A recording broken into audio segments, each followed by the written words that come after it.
જય માતાજી। 2-3 દિવસથી આપણા લોકલાડીલા કલાકાર શ્રી હેમંત ચૌહાણ ચર્ચામાં છે। તેમનેથી કોઈ વિડીયોમાં RSS નું લગતી કોઈ વિડીયો કે પોસ્ટ પ્રશંસા કે ગમે તે કોઈ મેકાઈ ગયું હોય અને તેમના દલિત સમાજને આ વાત ન ગમી હોય, તેથી ઓડિયોમાં ચર્ચા વિચારણા બંને જૂથ એટલે કે હેમંત ચૌહાણ અને સામેવાળા હાલે છે। આપણે કોઈને માની લ્યો વિરોધ કરતા નથી કે સમર્થન કરતા નથી, પણ આ તો એક ચર્ચાનો વિષય છે। આ ઓડિયો વિડીયો જોવામાં મને એક મનસુખ રાઠોડનો ઓડિયો ગમ્યો, તેથી તે સમાજ સમક્ષ મેકું છે। અને પછી જે ભૂતકાળમાં માની લ્યો આપણો દેશ આઝાદ નતો થયો ત્યારે સમાજે કેવી રીતે આખા દેશના બે ભાગલા પડેવા, એક ઠક્કર સમાજમાંથી મોહમ્મદ અલી જિલ્લાનું આખો જન્મ કરાવ્યો, ત્યાં લોહાણા ઠક્કર સમાજ, આ સમાજ વિરોધ કરે ત્યારે થાય ને, ત્યારે દેશના બે ભાગ થાય ને। એ પછી બાદમાં પેલા આપણે હેમંત ચૌહાણ વિશે આપણે મનસુખભાઈ રાઠોડે શું કીધું તે સાંભળી। હમણાં હેમંતભાઈ ચૌહાણ પાસે માફી મંગાવી। હવે એ એક કલાકાર છે અને કલાકારો છે ને એને જે તલવાર બનાવતા હોય એને તમે એમ કહો તને મર્ડર કરતા આવડે છે, તને તલવાર મારતા આવડે છે, એ વ્યાજબી વાત નથી। અને બાબા સાહેબની અત્યારે જે બાબા સાહેબના નામે ખાલી માત્ર ને માત્ર બાબા સાહેબે એક બંદૂક બનાવી દીધી છે।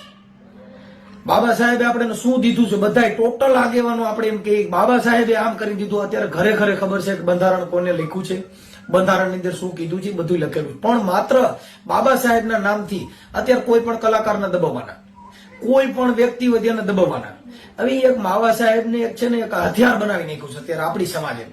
એટલે આ સમાજને મારી વિનંતી છે કે કોઈ પણ આવા, હવે હેમંત ચૌહાણને માફી માંગવાથી હું હવે બાયડીને બે બળિયા મારી લ્યો તો એનાથી તમે હું મહાન બની જાવ એમ? હવે હેમંત ચૌહાણ એટલે કલાકાર છે અને એને તમે ધમકી મારો દીધો હવારે વિડીયો મૂકી દે, તો એનો મતલબ એવો છે કે તમે માફી મંગાવી। માફી મંગાવો, તમે દાઢી મૂછું માંથી મારે છે એને માફી મંગાવો, ભાઈડા કેવો। બાકી તમારા ઘરે ઘરે જઈને જે મારે છે, બેફામ ગાળું દે છે, એવડે માફી મંગાવો તો ભાઈડા કેવો। હવે એક આ સામાન્ય કલાકારને માફી મંગાવો ભલામણા। બાબા સાહેબ નું અત્યારે જે આપણી સમાજે હથિયાર બનાવ્યું છે, કોઈ પણ જગ્યાએ જાઓ, પાન ખાવા જાવ તો બાબા સાહેબ નું નામ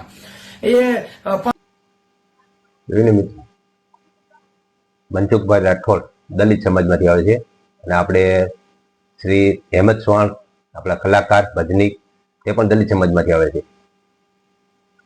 એટલે ભાઈ હથિયાર બનાવ્યું અમે કોઈ નથી કહેતા, તમારા જ સમાજના લોકો કહે છે। બાકી જેટલા પૂજનીય અને વંદનીય બાબા સાહેબ તમારા માટે છે, એથી વિશેષ અમારી માટે છે, બરોબર। આ તો એક દાખલો બેસાડવાની વાત છે, બરોબર। હવે સમાજ ગમે તેનો વિરોધ કરે તો તેનું શું પરિણામ આવે એ બાબત બતાવવાની છે, બરોબર। આ ફોટો છે મોહમ્મદ અલી ઝીણાનો, સૌ ફોટો જોઈને ઓળખી જશે। અને વતની પાછા આપણા ગોંડલ સ્ટેટનું રાજ હતું અને મોટી પાનેલી આવે, બરોબર।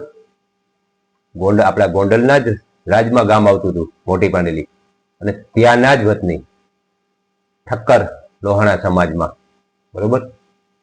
કોઈ આર્થિક પરિસ્થિતિ એ છે કે કોઈ બીજો ધંધો એનો માની લ્યો, લોહાણા સમાજની જાજા ભાગે વેપારનો ધંધો હોય, કરિયાણાની દુકાનો હોય, એટલે તેમના પૂર્વજોને, તેમના બાપ દાદાઓને કોઈ આર્થિક પરિસ્થિતિ છે કે ગમે તે સંજોગ હોય છે। દિવ્ય ભાસ્કરમાં લેખ છે, આ ફોટો પણ દિવ્ય ભાસ્કરનો છે, અને દિવ્ય ભાસ્કરમાં લેખ છે કે મોહમ્મદ અલી ઝીણાના બાપ દાદાઓ, તેમના બાપ હોય કે દાદા હોય, ઝીંગા મચ્છીનો ધંધો કરતા હતા, બરોબર।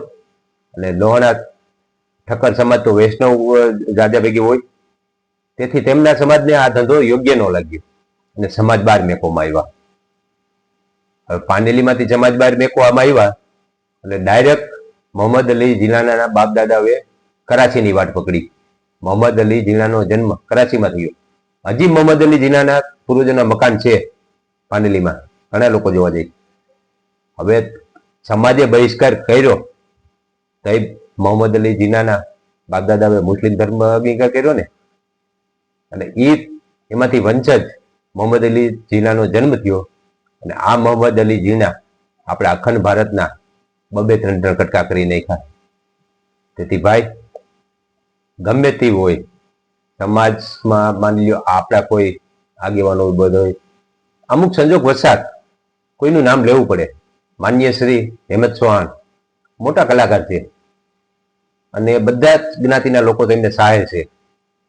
પણ સંજોગ વસાતું હોય કે પછી કોઈ ગમે તેવી હોય વાત, આપણે કોઈ બીજું કઈ નથી કહેતા, પણ અમુક પ્રશંસા કરવી પડે કે અમુક નામ લેવા પડે, તેથી તે કોઈ સમાજ વિરોધી છે તે સાબિત ન કરાય. બરોબર?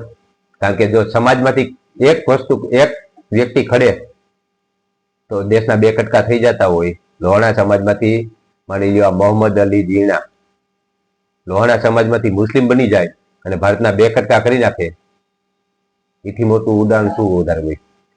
તેથી દરેક સમાજને કહેવાનું છે કે ભાઈ સમજો, સમાજના બે કટકા કરવામાં કોઈ સમાજમાં એવું વ્યક્તિ હોય તો સમજાવવાનું હોય. બરોબર? બાકી સમાજના બે કટકા કરો, એક ભાગને નોખો તમે કાઢી નાખો અને પછી તમે એમાં આખા દેશના બે કટકા થાય કે આપણા સમાજના બે કટકા થાય, તે ક્યાં લગી યોગ્ય છે? ઉદાહરણ મોટું છે, આપણા દેશના 2-3 કટકા કર્યા. બરોબર? યોગ્ય લાગે તો સમજજો મારી વાત, ન લાગે તો જય માતાજી.